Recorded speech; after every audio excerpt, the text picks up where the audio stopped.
في مشهد لا يصدق. قام عالم الأحياء هذا بوضع ديدان داخل قشور الفستق ووضعها داخل جذع شجرة مجوف.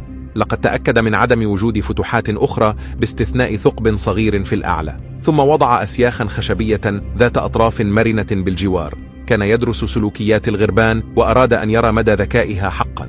سرعان ما يلاحظ أحد الغربان الوجبة المغرية ويطير إلى مكان التجربة. يقوم على الفور بإحضار أحد الأسياخ الخشبية ويدخله من خلال الفتحة الموجودة في الأعلى على أمل إخراج الديدان. يبذل قصارى جهده، ولكن في النهاية يدرك أنه لا يستطيع إخراجها، لذا يقوم بعد ذلك بشيء مذهل للغاية، حيث برز ذكاء الغراب هنا عندما قام بتعديل استراتيجيته، حيث استخدم منقاره لثني الطرف المرن للسيخ على شكل خطاف، وباستخدام أداته المعدلة الجديدة أدخل الغراب الخطاف بعناية في الفتحة، وهكذا تمكن أخيرا من الحصول على وجبته.